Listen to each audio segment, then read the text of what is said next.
Shalom from Beit and thank you for joining me in the study of Parashat Behaalotcha. At the beginning of Parashat Behaalotcha, Hashem says to Moshe to tell Aharon and to command him, Behaalotcha et hanerot, that you shall kindle the menorah. As we can see, Vaydaber Hashem el Moshe le'emor, and Hashem spoke to Moshe, saying, Daber el Aharon, talk to Aharon, ve'amarta elav, and you shall tell him, Behaalotcha et hanerot el mul pnei hamenorah ya'iru shivat hanerot. When you will kindle the menorah, all the candles should somehow face the middle candle, and that's your job. Now this is very interesting. Why should Aharon do something like that? In order to understand this commandment, we need to go to last week's Parashat Naso. If you remember, it was a long Parasha, and especially the last part of the Parasha was somewhat repetitive. Every tribe, every president of a tribe brought something which was the same thing, and they brought it for the dedication of the Mishkan, of the Tabernacle. As we read, ויקריבו הנשיאים את חנוכת המזבח ביום ימשך אותו, the presidents of the tribes brought some kind of a sacrifice, a donation, to the dedication of the Tabernacle, ויקריבו הנשיאים את קורבנם לפני השם. And they brought their sacrifice in front of God. ויאמר השם אל משה, and Hashem says to Moshe, נשיא אחד ליום, one president per day, יקריבו את קורבנם לחנוכת המזבח.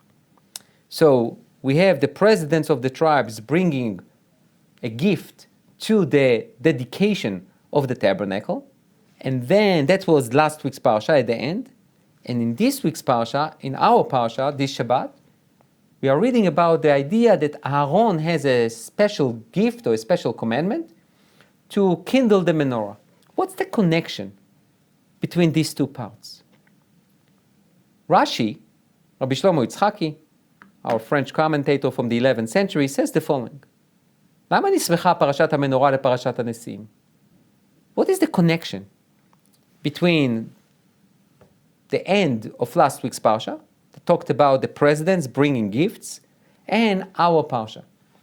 So then says Rashi in the name of the Midrash, לפי כשראה אהרון חנוכת הנשיאים חלשה דעתו שלא היה עמהם בחנוכה לא הוא ולא שבטו. Aaron saw something very strange. Every day, a president of a tribe brings a gift and a sacrifice for the dedication of the tabernacle. Reuven, Shimon, Gad, Yehuda, Yosef, Zvulun. And there's only one tribe who is not included, the tribe of Levi. He, Aaron, was not asked to bring a korban, neither his tribe. אמר לו, הקדוש ברוך הוא חייך, שלך גדולה משלהם. So Aaron was worried. He said, maybe it's my fault. Hashem says to him, no, don't worry. What you have is greater than what all the presidents brought. שאתה מדליק ומיטיב את הנרות. That you are the one to basically clean up the menorah and kindle the candles.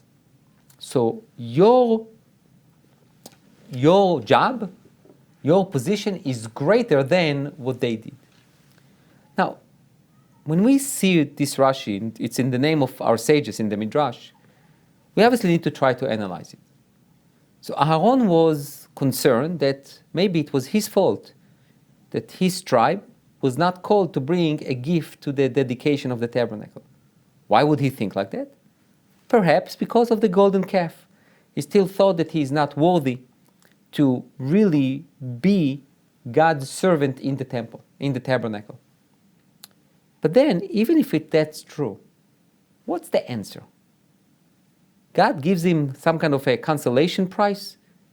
Yeah, you know what? I didn't really want your gift or sacrifice at the dedication of the tabernacle, but you know what? From now on, you can clean up the menorah and kindle the candles every day. Why is that greater than what they did, what the president did? A. B. Why it should be mutually exclusive? Ask Aharon and the tribe to bring a gift to the dedication of the tabernacle, and also tell him to light the candles. So we definitely need to understand this Rashi. So, says Ramban, and Ramban picks up exactly with the question that we asked, and he says, ולא נתברר לי למה ניחמו בהדלקת הנרות. He says, I don't understand what Rashi said. The consolation prize was, okay, go ahead and kindle the candles. ולא ניחמו בקטורת בוקר ערב ששיבחו בה כתוב, ישימו קטורה באפיך. He says, God could tell Aaron, oh, don't worry, you are much greater than the presidents because you bring the קטורת. או כל הקורבנות, Aaron brings all the other sacrifices. או מנחת חביתין ובעבודת יום כיפור, שאינה כשרה אלא בו ונכנס לפני ולפנים. God could tell Aaron, oh, don't worry, let the presidents do their thing, that's one time, but you are Kohen Gadol, you can go into the Holy of the Holiest on Yom Kippur, it's only you who can do that. That's much better consolation. וכשהוא קדוש השם עומד בהיכלו לשרתו ולברך בשמו, ושבטו כולו משרתי אלוקינו. Ramban says, if you want to find a consolation prize, there are so many.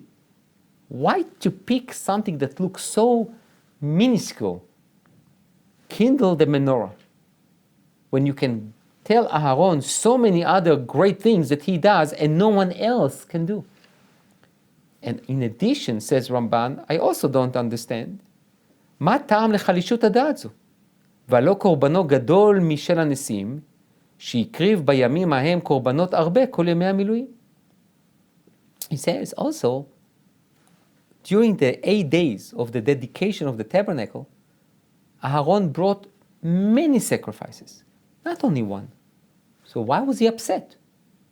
ואם תאמר שהיו חובה ונצטווה בהם וחלשה דעתו על שלא הקריב נדבה כמוהם לחנוכת המזבח, and he says, oh, maybe you would say, look, רגע, wait.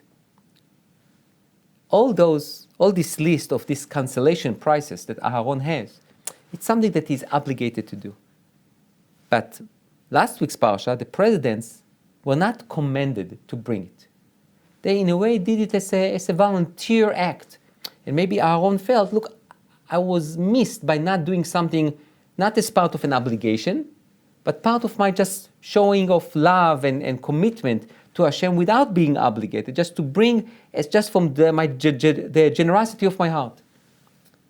So he says, Ramban, גם הדלקת נרות שניחמו בה חובה ונצטווה עליה. So what's the point? Kindling the menorah, it's also an obligation. So where is the consolation? So therefore, let's pause here. So the Ramban really articulated our question even much better. He says, I don't understand the consolation price. Oh, don't worry. You can kindle the menorah, and that should appease you. He says, how is that can appease me? Hashem could choose many other consolation prices, A and B. Why would Aaron be upset? Says Ramban, and he said something incredible. He says, אבל עניין ההגדה הזו לדרוש רמז מן הפרשה על חנוכה של נרות שהייתה בבית שני על ידי אהרון ובניו, רצוני לומר חשמונאי כהן גדול ובניו. Ramban looks in this parsha and he envisions Hanukkah. Hanukkah, the entire miracle of Hanukkah and the entire war was basically led by the tribe of Levi and the Kohanim. They were the first ones to kindle the spark of the rebellious against the Greeks, and also they were the one to dedicate the temple itself. Therefore, says Ramban, the consolation prize was not just, okay, go ahead and kindle the menorah. That was not the issue. The issue is eternity. This is why this is greater than what the presidents did. When the president of the tribes brought the korbanot, it was a one-time deal. It was a one-time thing. They did it. It was wonderful, but it's gone. What Aharon did, and he started to kindle the menorah, that was a sign for generations to come, for his tribe to kindle the light of the rebellious against the Greeks and to bring the Jewish people back to Judaism and to dedicate the temple back then in Hanukkah. So this is the idea of a one-time thing, the presidents of the tribes, versus eternity, versus generations to come. And in addition to it, the Ramban does not say it here, but Hanukkah is obviously one of the holidays that we all like to keep and we all do, but even more than that, according to Chazal, it will never be cancelled. Our sages created this Chag, and it will never be cancelled, so it will last forever.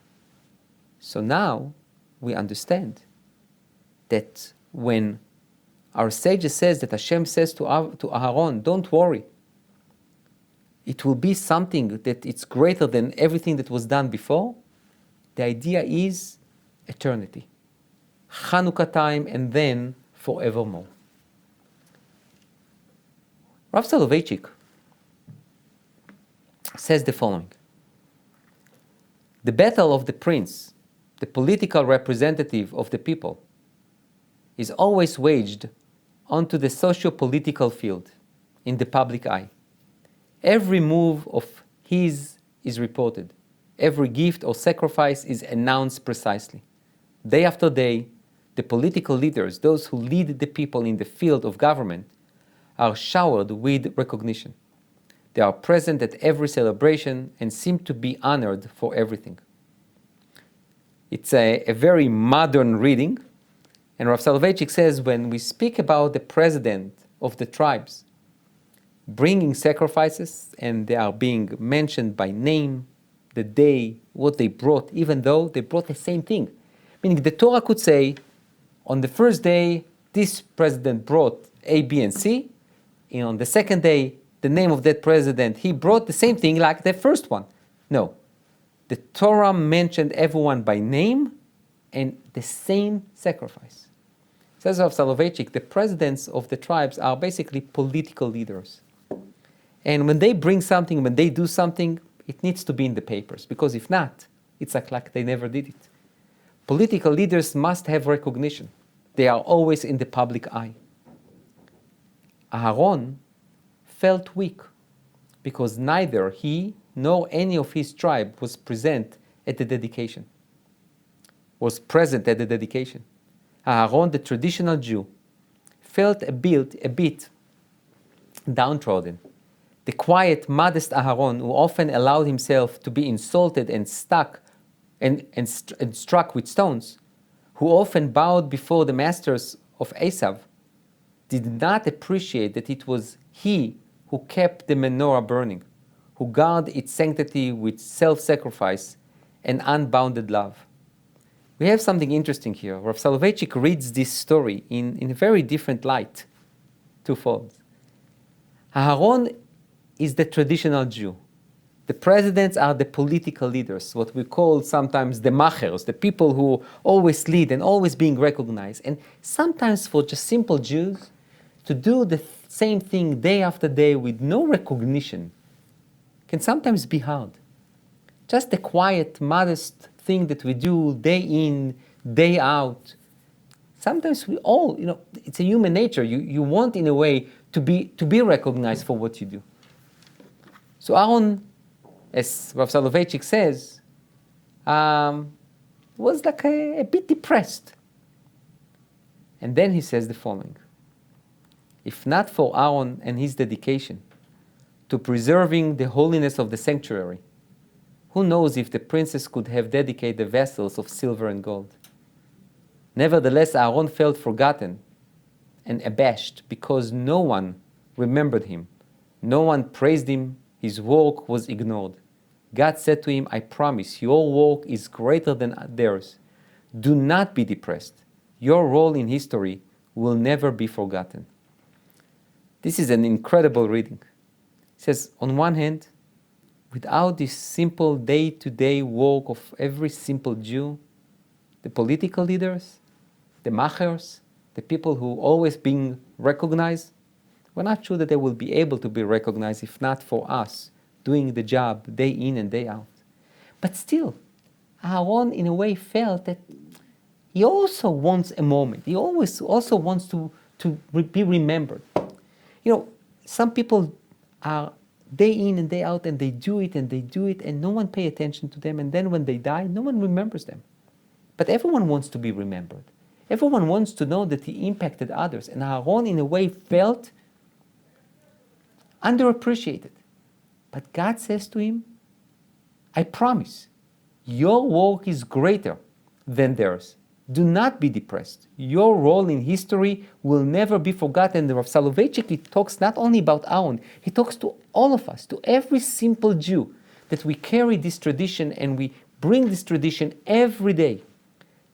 He who remembers all knows that the role that Aaron, the traditional Jew, played in the internalizing the Jewish collective. This was the silent work of Rachel, the wife of Rabbi Akiva, who was nearly pushed aside by the crowd. Let's pause here. I will give a bit of an introduction to what he says here. We all know Rabbi Akiva. Rabbi Akiva started his journey to study and to become a scholar at the age of 40. And who was the one to encourage him to do it? His wife, Rachel. There is a little bit of a dispute if her name was Rachel or not, but this is not for today. But she was the one to encourage him to go ahead and learn, to the extent that she even made a condition with him that she would marry him only if he would go and study. He was 40 years old, tremendous commitment. He went and he studied. Came after 12 years and he heard his wife saying, if he would listen to me, he will go back. He went back. And then another 12 years goes by. 24 years later, he comes back to the city. He comes with tremendous amount of students. And his wife, who was so poor and destitute because her father basically excommunicated her because she got married with Rabbi Akiva, who was not a scholar when she got married with him. And she is by herself, almost a widow for 24 years without seeing her husband. And Rabbi Akiva comes along and his students are escorting him, and she comes along to meet him and to greet him. The students who had no idea who she was, they thought just a widow, a destitute person, she will not be able to or will not be allowed to approach Rabbi Akiva. And when Rabbi Akiva sees her coming and the students are pushing her, he says to them, you don't understand. Sheli v'shelachem shelahi. Everything I have, all the Torah that I possessed, all the Torah that I taught you, it's all because of her. She is the engine. She is the mind. She is the power behind me. Without her, I will be nothing, I will have nothing, and you have nothing. So show gratitude to her. And when you think about it, Rabbi Akiva is the major figure. He's the one to study. And by the way, we do not dismiss his efforts to study from nothing. He came from nothing to start to learn. The Talmud described the idea. He started learning the alphabet. And he basically started like a child at the age of 40. And he was committed and he was determined and he was obviously smart. And he created so much Torah. So he is definitely the figure. And his wife, okay. Rabbi Akiva is basically reversed our perception. Says, no. Yeah, I worked very hard. But it's my wife. Without my wife, I will not be here. And you, my students, who benefited from my wisdom, you will have nothing. This simple Jewish woman who had this vision, she is the one to be the hero. God said to Aaron, your contribution will shine forever. I promise that your array of lights will not be extinguished by destruction and exile. Your Chanukah is the everlasting Chanukah. So Rav Soloveitchik obviously picks up on the Ramban and says, when Hashem says to Aaron, you will never be forgotten.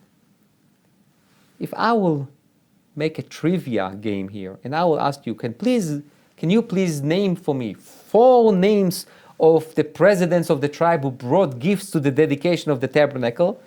I would assume that most of us will not remember 4 names. But maybe we'll remember 1, 2, not 4. But if I will say, who was the Kohen Gadol, who was the most famous high priest? Aaron. No question. Who was the one who pursued peace and brought peace? Aaron. Sometimes, not to be in the lights, but just to do the same thing every day, to do it for the right reasons, to do it with the understanding that this is what keeps us going. That will last forever. This is something that Aaron was taught, which, by the way, just as a side note, the sages revealed this weakness that Aaron also had. Like any other human being, everyone wants to be recognized by name. Everyone wants to know that whatever he or she did will be remembered. Some kind of a legacy that we left behind, that when we are not here, we are, so to speak, we are still here in the hearts and the minds of other people. Because if not, what's the gain? What's the point? So Aaron, in a way, as a regular human being, chalsha da'ato, his mind was like, okay, so what am I doing? I work so hard and then I will not be remembered? And God says to him exactly the opposite. Those who did something, a one-time deal, even though they were in a show and the light was on them, and it's a long parsha that describes each one of them and what they brought, they will be forgotten. You, the simple Jew, the day-to-day Jew, the one is always there, the one who does it every day, he is the true hero. The Or HaChaim says the following: אהרון היה מתענח על חנוכת המזבח. Aaron sighed or mourned for the fact that he was not invited to bring these gifts to the dedication of the tabernacle. והשיבו הקדוש ברוך הוא, and Hashem says to him, חייך, שלך גדולה משלהם, yours is greater than theirs. פירוש, מעשה המנורה שמוריד הנרות ומניחן באוהל ומקנחם וחוזר ובונה אותם מחדש, ומדליקה הרי כל יום כעושה מעשה חדש, שמחנכו המנורה בכל הדלקה והדלקה. Says the Or HaChaim, the consolation prize with the menorah is that this is a service that he needs to what? To, in a way, renew every day. Because what does he need to do? He needs to kindle the menorah. Then the next day he comes, he cleans it up, he wash it, and then he rekindle it. Which means it's almost like a new act every day. ואומרו מדליק ומיטיב ערב ובוקר ולא מצינו הדלקה אלא בערב. הרי אמרו במסכת תמיד כי נר מערבי צריך להיות דולק יומם ולילה. So basically he does what? He keeps that light going all day, every day. הרי שישנה להדלקה והטבה לילה ויום. הוא נמצא שמחנך בכל יום המנורה, והם לא חנכו אלא פעם אחת המזבח. Basically he says he, Aaron, renews the action every day, but they did it only once. And therefore, this is the understanding that Hashem says to Aaron, שלך גדולה משלהם, yours is greater than theirs. Because what they did, they dedicated the tabernacle once, and then that's it. You do it every day, which is a challenge. It's a tremendous challenge. It's a challenge for us. How do we approach Judaism and commandments, prayer, Torah study, and always approach them every day like they are new, like we never did them before? To try to create this excitement, to generate that excitement, the commitment, the dedication. This is a challenge, and that's why Hashem says to Aaron, "Shelcha gdula mishelhem." Your challenge is much greater than them, but the opportunity is also greater, because you have an opportunity that every day to rededicate what you do to Hashem. The Rabbi Milubavitch suggested the following idea. He says, in order to kindle the lamps, Aaron had to climb up these steps. So if you can see, sometimes when you see painting of the menorah, there are like stairs that Aaron had to go up on them and then to kindle the menorah. This teaches us that when we kindle the spark of Judaism in ourselves or in another person, we benefit spiritually. We ascend a level. He obviously takes it in a very Hasidish way. And he says, in order to kindle the menorah, in order to kindle the spark in us or in others, we need to go up, which means we elevate ourselves. We ascend.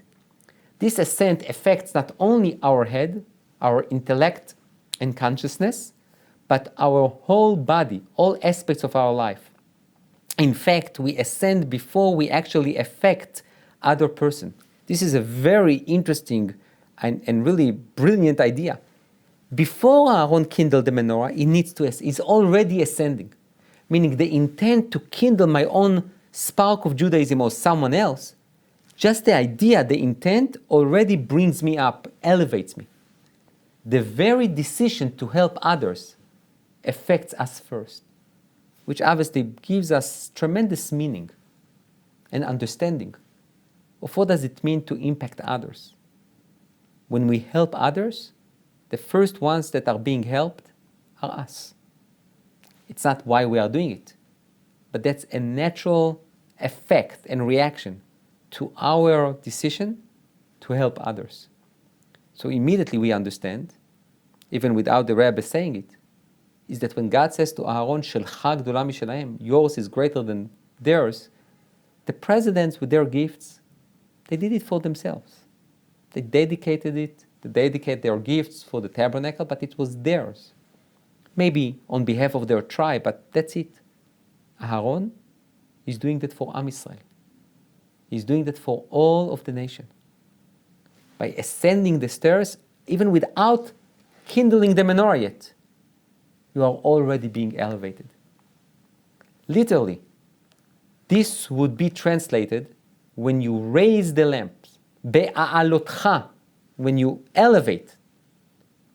Raising a flame means holding the fire to the wick until it is burning steadily on its own. This is a very famous Hasidic idea that you need to basically holding the fire to the wick until it is burning steadily on its own, when you can basically take your own fire and put it aside and making sure, and you are sure that what? That the wick itself is already on and it doesn't need your help. Spiritually, this means that when we light the flame of our own soul or the soul of another person, we should not just deliver some quick inspiration and then move on. We should remain near, nurturing the soul's flame until it becomes a steady and self-reliant glow. This is a wonderful Hasidic perception and interpretation of the menorah.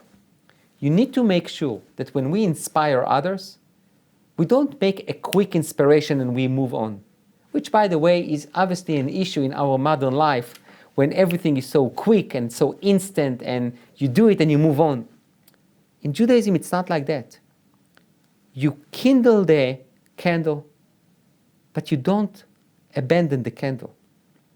You want to make sure that when you take your hand from it, when you take the match, when you extinguish your own fire, you want to make sure that the light continues on their own, that they are steady enough, that there is no wind that will come and extinguish it, that the wick is strong, that the light can go on even without you. This is true giving, is to empower and to inspire others in a way that they can stand on their own 2 feet.